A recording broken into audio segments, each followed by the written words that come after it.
as promised, I'm coming on here to do my 1 week update for my Samsung Galaxy Note 4. Okay, so here's my Note 4, and I'm just gonna go ahead and tell you right now that I absolutely love this phone. Like, this phone is beautiful. I love it. I love it. So obviously, when you get a Note, the main thing, or one of the big things, is going to be the size of the phone. And I want to go ahead and do a comparison. As you all may know, if you saw my last video, I'm coming from an iPhone 4S to a Samsung Galaxy Note 4. So here is my Samsung, my Note 4, and here is my 4S, iPhone 4S. And it is a huge difference. It really is. Put it on top of each other. Okay, so you can see that is a big difference. The size for me has not been a problem. I really love the size of this phone, and it's probably also because I have very big hands. I am a very tall girl. I'm 6'3", and I have long fingers to come with this height. So it fits the phone very well, in my opinion, and it feels comfortable to me.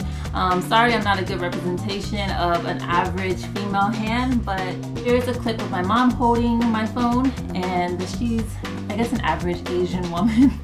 So she has average size hands. So you guys can, like, if you have smaller hands, then you can maybe compare it to what my mom's looks like and see if you think the phone will be comfortable in your hand or not.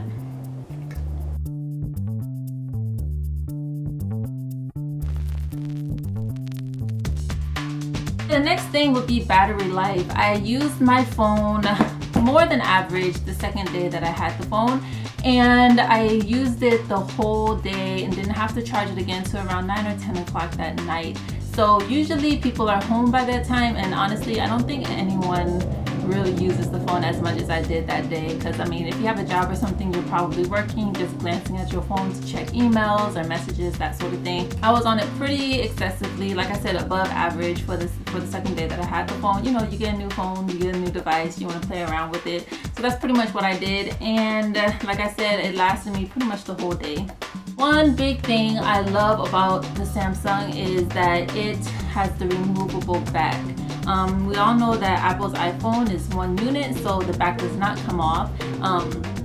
So I did buy an extra battery, so all I have to do is carry my charged battery around with me, and I'm able to change the battery out whenever the battery dies, and that to me is amazing. I don't like to carry my cord around because I've actually gone through several cords because I had to carry it around and it'll get bent up in my purse or whatever. So it's really nice to just be able to charge the batteries and have 2 batteries with you at all times. The other thing that's nice about being able to take the back off is that I can put an external memory card in there, which I absolutely love that, because with my iPhone, I don't know how many times I had to take off all the pictures of the videos before I go out and do something, or else I wouldn't have enough memory on my phone to take new pictures or new videos. So that's really handy to be able to put external memory on here. One thing I was kind of worried about going from an iOS to an Android was being able to transfer my contacts from my iPhone to my Android phone. And I found a website, which I'm going to link below, that just tells you everything step by step on how you can transfer from your iPhone to your Samsung phone or Android phone. No problems, it worked perfectly fine for me. So I didn't have to sit there and hand or manually input everything in there or into my new Note 4. So go ahead and check out that link that I posted below, okay? One cool function that I have used a couple of times now is the multitasking function. And the only time that I've used it was when I was watching a video or a movie and I was responding to a text message at the same time. That works out perfectly fine, and you can just keep the text message as a little bubble at the top. So when that person responds, it's quick access. You can just push the bubble and you can just respond real quick, and your video actually will keep playing in the background, so you can make a double screen and watch your video while you responding to your message or whatever. It works pretty flawlessly. The only thing I have noticed is sometimes when I click the bubble to open it back up, the video will like stutter or kind of like stop talking for a second, and then it'll play again, which to me it didn't bother me at all, but that was a little thing that I did notice.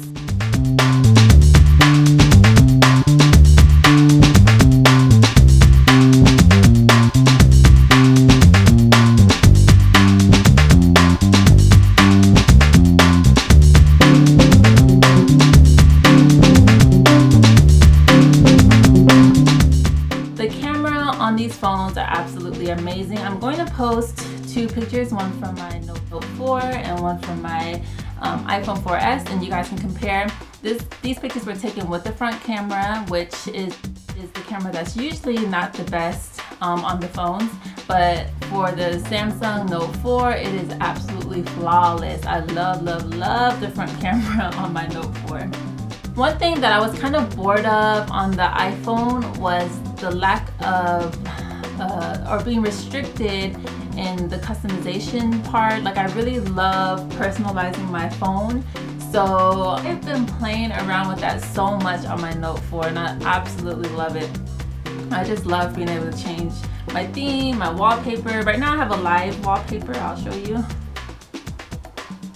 And this does kind of drain the battery. I actually was just testing it out today to see how bad it drains the battery.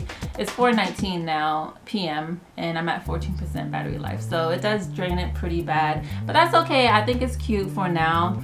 I could also customize my theme, my Kakao Talk app theme, which I could do on my iPhone, but I would have to pay for themes. On the Android, there's actually an app where I could just customize it for free. So yeah, I've been playing around with that a lot. I could change the icons on my Samsung, like on the home screen, and yeah, it's so much fun. The S Pen, I honestly don't use that much. I did use Action Note once. I let my cousin write out her address, and then I opened it up in Google Maps and it found her house, no problem. So I thought that was pretty cool, but for the most part, I don't use it that much. I did try it out sending messages. I wrote a message, or hand wrote a message in the Kakao Talk app, and then it sent it to my sister. Just typed it up and sent it to my sister. So I thought that was pretty nice too. But honestly, I don't use it a whole lot. I use it to take screenshots or if I'm gonna do screen write, but it is just a good little handy tool to have on the side. So I still really love that function.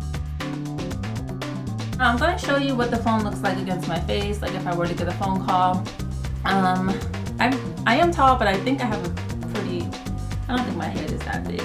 But anyways, this is what it looks like if I were to hold the phone and I'm talking on it. And I don't think it's that bad. It's not uncomfortable. It doesn't feel awkward to me at all.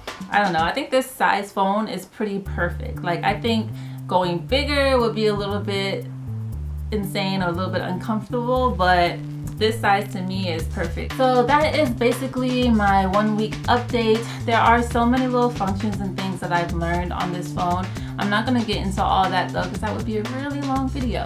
So this is just kind of my 1 week update, my first impressions after having the phone for a week, okay? So leave any questions below if you have anything specific that I didn't answer in this video, and please hit the like button and subscribe if you want to watch more of my videos. All right, see you later, bye.